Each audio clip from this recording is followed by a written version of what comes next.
આપણે સમજ્યા કે આપણી આસપાસ સતત કંઈક ને કંઈક નવું બની રહ્યું છે, પણ વૈજ્ઞાનિકો માટે ફક્ત દૂધ ફાટી ગયું એમ કહેવું પૂરતું નથી, ખરું ને? એમને તો ચોકસાઈ અને આંકડા જોઈએ. તો આ ઘટનાઓને તેઓ કાગળ પર કેવી રીતે ઉતારતા હશે? અને આ જ સવાલ આપણને શીર્ષકના બીજા ભાગ સમીકરણો પર લઈ આવે છે. સમીકરણો એ બીજું કંઈ નહીં પણ પ્રકૃતિની રેસીપીને લખવાની સચોટ અને વૈશ્વિક ભાષા છે. તમે જ્યારે કહો છો કે કોલસો સળગીને કાર્બન ડાયોક્સાઇડ બનાવે છે, ત્યારે તે એક વર્ણન છે. પણ જ્યારે તમે લખો છો કે C+O2 = CO2, ત્યારે તે એક રેસીપી છે. રાસાયણિક સમીકરણ એ લખાય છે કઈ રીતે? હા, અને આપણી પાસે જે સ્ત્રોત છે એ ખૂબ જ સરળ ઉદાહરણથી શરૂઆત કરે છે, મેગ્નેશિયમનું હવામાં બળવું. ચાલો તો આને બરાબર સમજીએ. બિલકુલ, કારણ કે આ ખાલી સંજ્ઞાઓ યાદ રાખવાની વાત નથી. આ તો પ્રકૃતિની ભાષા સમજવા જેવું છે. દરેક સમીકરણ પાછળ એક નિયમ છુપાયેલો છે. બરાબર. તો સ્ત્રોત કહે છે કે જ્યારે મેગ્નેશિયમ બળે ત્યારે એ ઓક્સિજન સાથે જોડાય છે. એટલે શબ્દોમાં કહીએ તો મેગ્નેશિયમ પ્લસ ઓક્સિજન, અને એમાંથી બને છે મેગ્નેશિયમ ઓક્સાઇડ. હા, પણ આટલું લાંબુ કોણ લખે? એટલે જ રસાયણશાસ્ત્રમાં આપણે એને ટૂંકમાં લખીએ છીએ Mg+O2 gives MgO. હા, આ ઘણું સંક્ષિપ્ત અને કામનું લાગે છે.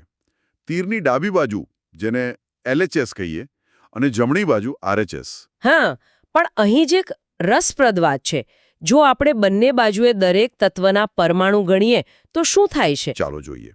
ડાબી બાજુ 1 Mg એટલે કે મેગ્નેશિયમ અને O2 એટલે 2 ઓક્સિજન. બરાબર. અને જમણી બાજુ? જમણી બાજુ MgO છે એટલે એક મેગ્નેશિયમ અને અહીં તો એક જ ઓક્સિજન છે. પકડાઈ ગયું ને? હા, એક ઓક્સિજનનો પરમાણુ ક્યાં ગયો? શું એ પ્રક્રિયામાં ગાયબ થઈ ગયો? બસ આ જ તો સવાલ છે.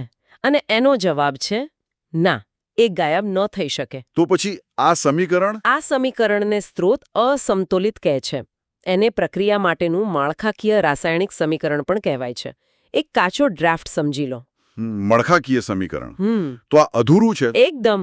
કારણ કે એ પ્રકૃતિના એક બહુ જ મોટા નિયમનું પાલન નથી કરતું. કયો નિયમ? દળ સંચયનો નિયમ. એ નિયમ સાવ સાદી ભાષામાં એમ કહે છે કે કોઈ પણ રાસાયણિક પ્રક્રિયામાં તમે દ્રવ્ય બનાવી પણ ન શકો અને એનો નાશ પણ ન કરી શકો. સમજાયું.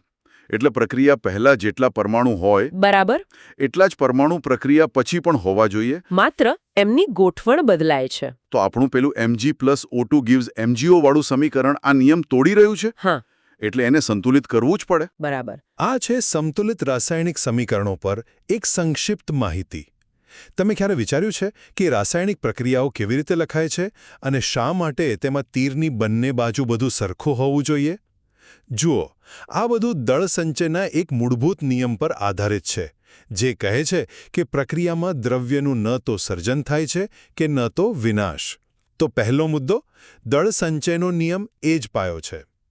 આનો સીધો અર્થ એ છે કે પ્રક્રિયા પહેલા અને પછી દરેક તત્વના પરમાણુઓની સંખ્યા બિલકુલ સમાન રહેવી જોઈએ. જો એવું ન હોય તો સમીકરણને અસમતુલિત કહેવાય છે અને એને સમતોલિત કરવું જ પડે.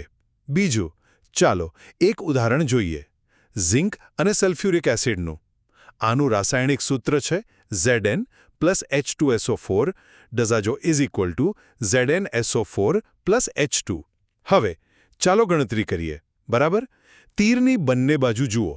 ઝિંક Zn બંને બાજુ 1 છે, હાઇડ્રોજન H બંને બાજુ 2 છે, સલ્ફર S પણ બંને બાજુ 1 છે અને ઓક્સિજન O એ પણ બંને બાજુ 4 છે. મતલબ અહીં દરેક તત્વના પરમાણુઓ સરખા છે. તો આ સમીકરણ પહેલેથી જ સમતોલિત છે. એ દળ સંચયના નિયમનું બરાબર પાલન કરે છે. ટૂંકમાં, રાસાયણિક સમીકરણને સમતુલિત કરવું એ બીજું કંઈ નહીં પણ કુદરતના દળ સંરક્ષણના નિયમને કાગળ પર રજૂ કરવાની એક રીત છે. આપણી પાસે જે સમીકરણ છે એ છે આયન, એટલે કે Fe, અને પાણી H2O. એ બંને વચ્ચે પ્રક્રિયા થાય છે. હા. અને એમાંથી બને છે આયર્ન ઓક્સાઇડ Fe3O4 અને હાઇડ્રોજન વાયુ એટલે કે H2. તો ચાલો આ રાસાયણિક કોયડાને સમજી શકાય એવા ટુકડાઓમાં તોડીએ. અને શરૂઆત કરતા પહેલા એક મૂળભૂત પ્રશ્ન પૂછવો બહુ જરૂરી છે. આપણે આ સમીકરણોને સંતુલિત કરવાની તસદી લઈએ જ છે શા માટે? શું આ માત્ર એક ગણિતની કસરત છે કે પછી તેની પાછળ બ્રહ્માંડનો કોઈ મોટો નિયમ છુપાયેલો છે? સોપાન 1 એમાં લખ્યું છે કે દરેક સૂત્રની ફરતે એક બોક્સ બનાવો અને સમીકરણ સંતુલિત કરતી વખતે એ બોક્સની અંદર કંઈ પણ બદલવાનું નહીં. હવે આ મને થોડું વિચિત્ર લાગે છે. મતલબ જો મારે સમીકરણની ડાબી બાજુ વધારે ઓક્સિજન જોઈતો હોય તો હું પાણીના સૂત્ર H2O ને બદલીને H2O2 કેમ ન કરી શકું? એ તો સૌથી સહેલો રસ્તો લાગે છે. હું શું ચૂકી રહી છું? આ એકદમ સાચો પ્રશ્ન છે અને એ જ આખી પ્રક્રિયાના કેન્દ્રમાં છે. તમે જે સૂચન કર્યું એ ખૂબ જ સામાન્ય અને તાર્કિક લાગતી ભૂલ છે. આ જે બોક્સનો નિયમ છે એ કોઈ મનસ્વી નિયમ નથી. એ તો રસાયણશાસ્ત્રની પવિત્રતા જાળવી રાખે છે. જ્યારે તમે H2O ને H2O2માં બદલો છો ત્યારે તમે સમીકરણને સંતુલિત નથી કરી રહ્યા. ઓહ, તમે આખી પ્રક્રિયા જ બદલી રહ્યા છો. બરાબર, તમે પ્રક્રિયાને જ બદલી રહ્યા છો. H2O એટલે પાણી જે આપણે પીએ છીએ અને H2O2 એટલે હાઇડ્રોજન પેરોક્સાઇડ જે ઘાસ સાફ કરવા વપરાય છે. બંને તદ્દન અલગ પદાર્થો છે. ઓકે, એટલે બોક્સ એક પ્રકારની લક્ષ્મણ રેખા છે. એ કહે છે કે તમે પ્રક્રિયામાં જે પદાર્થો વપરાય છે એને બદલી ન શકો. તમે એમ ન કહી શકો કે મારે કેક બનાવવા લોટ ઓછો પડ્યો તો ચાલો હું થોડી રેતી વાપરી લઉં. બરાબર એ જ વાત. તમારે મૂળ રેસીપીને જ વળગી રહેવું પડે છે. તમે વધુ પાણીના અણુઓ લઈ શકો છો પણ તમે પાણીને જ બદલી શકતા નથી. ચોક્કસ, તમે પાણીના 4 અણુ લઈ શકો છો, 10 લઈ શકો છો, પણ એ રહેશે તો પાણી જ. બોક્સ આપણને યાદ અપાવે છે કે આપણે અણુઓની સંખ્યા એટલે કે સૂત્રની આગળ આવતા સહગુણક એ બદલી શકીએ છીએ, પણ પદાર્થની મૂળ ઓળખ એટલે કે સૂત્રની અંદરના અંક એને નહીં. આ પહેલો અને સૌથી અગત્યનો નિયમ છે. સમજાઈ ગયું. તો નિયમ નંબર 1, રેસિપી સાથે ચેડા કરવા નહીં. હવે બીજા પગલા પર જઈએ. સોપાન 2. એમાં એક કોષ્ટક બનાવીને બંને બાજુના પરમાણુઓની ગણતરી કરવાનું કહે છે. ચાલો આ હિસાબ કિતાબ કરીએ.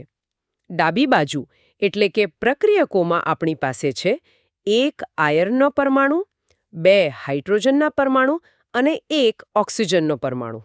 ઠીક છે, આ આપણી શરૂઆતની સામગ્રી છે. હવે જમણી બાજુ જોઈએ એટલે કે નીપજો. અહીં આપણી પાસે છે 3 આયર્નના પરમાણુ, 2 હાઇડ્રોજનના પરમાણુ અને 4 ઓક્સિજનના પરમાણુ. એક મિનિટ, અહીં કંઈક ગડબડ છે. આપણે શરૂઆત 1 આયર્નથી કરી અને અંતે 3 મળ્યા અને 1 ઓક્સિજનમાંથી 4 કેવી રીતે બની ગયા? આ તો ભૌતિકશાસ્ત્રના નિયમોનું ઉલ્લંઘન લાગે છે. હા, અત્યારે તો ખાલી હાઇડ્રોજન જ ઈમાનદાર લાગે છે. બંને બાજુ 2-2. તમે બિલકુલ સાચા છો. આ સમીકરણ અત્યારે જે સ્વરૂપમાં છે એ રસાયણશાસ્ત્રના સૌથી મૂળભૂત નિયમનું ઉલ્લંઘન કરી રહ્યું છે. એ નિયમ છે દળ સંચયનો નિયમ, law of conservation of mass. આ નિયમ બહુ સીધી અને સ્પષ્ટ વાત કરે છે. તમે રાસાયણિક પ્રક્રિયામાં પરમાણુઓનું સર્જન કે વિનાશ કરી શકતા નથી. તમે ફક્ત તેમને ફરીથી ગોઠવી શકો છો. પેલું કેકનું ઉદાહરણ અહીં એકદમ બંધ બેસે છે. બરાબર. તમે જેટલી સામગ્રી ઓવનમાં નાખો તેટલા જ વજનની કેક બહાર આવવી જોઈએ, ભલે તેનું સ્વરૂપ બદલાઈ ગયું હોય. તો આ અસંતુલિત સમીકરણ એવું કહી રહ્યું છે કે આપણી પ્રક્રિયામાં 2 આયર્નના પરમાણુઓ અને 3 ઓક્સિજનના પરમાણુઓ જાણે હવામાંથી જાદુઈ રીતે પેદા થયા. હા, એમ જ. અને એટલે જ આપણે તેને સંતુલિત કરવાની જરૂર છે, જેથી આપણું સમીકરણ વાસ્તવિકતાનું સાચું ચિત્ર રજૂ કરે. એકદમ બરાબર. સંતુલન કરવું એટલે આપણા હિસાબને બ્રહ્માંડના નિયમો સાથે મેળવવો. ઠીક છે, તો હવે આપણને સમસ્યાની ગંભીરતા સમજાઈ ગઈ છે. આપણે નિયમો જાણીએ છીએ, બોક્સમાં ફેરફાર નહીં કરવાનો અને આપણને ખબર છે કે હિસાબમાં ગડબડ છે. તો હવે આ કોયડો ઉકેલવો કઈ રીતે? પણ ચાલો આપણે પ્રયત્ન કરીએ. શરૂઆત ક્યાંથી કરવી?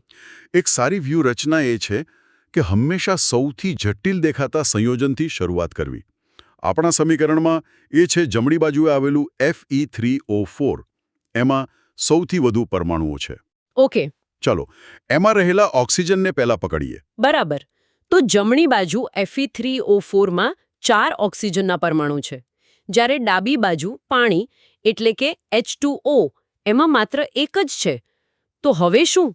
આપણે બોક્સના નિયમ મુજબ H2O ને બદલી શકતા નથી, પણ આપણે પાણીના અણુઓની સંખ્યા વધારી શકીએ છીએ. જો આપણને 4 ઓક્સિજન જોઈતા હોય તો આપણે પાણીના 4 અણુ લેવા પડશે. એટલે આપણે H2O ની આગળ સહગુણક તરીકે 4 મૂકીશું. હવે આપણું સમીકરણ કંઈક આવું દેખાશે: Fe + 4H2O 4Fe3O4 + H2. સરસ. આ તો સરળ હતું. હવે બંને બાજુ 4 ઓક્સિજન થઈ ગયા.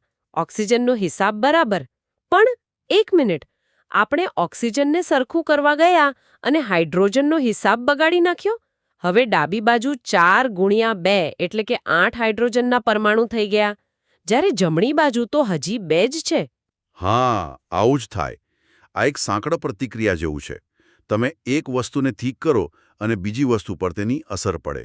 પણ ગભરાવાની જરૂર નથી. હવે આપણે હાઇડ્રોજનને સંતુલિત કરીશું.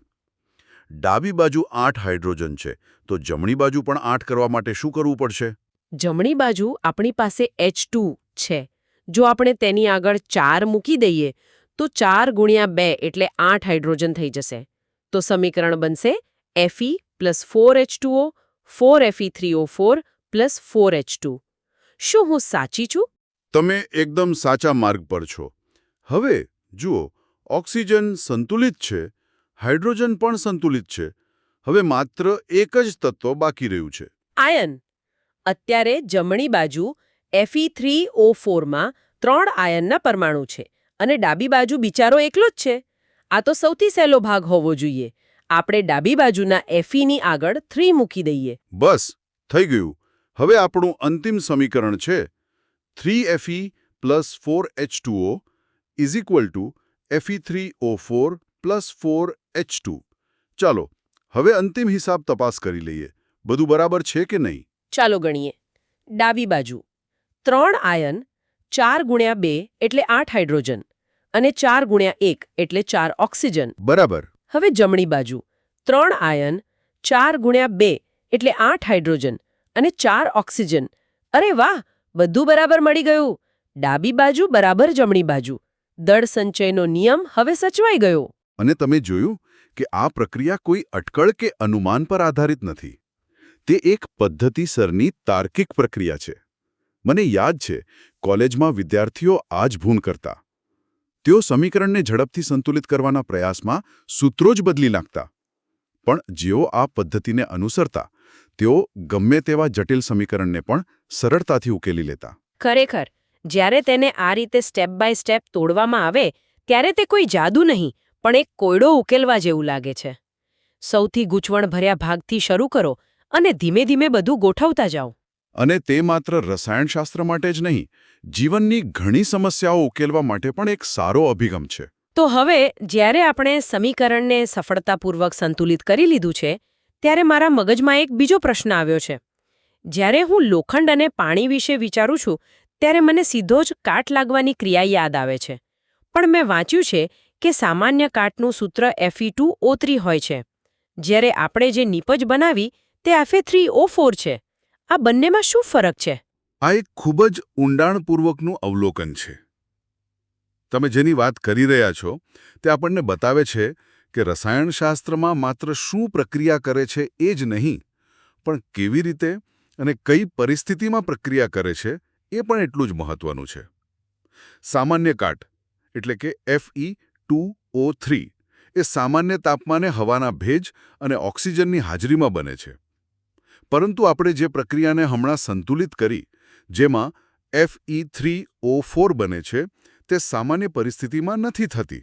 તો પછી તે ક્યારે થાય છે?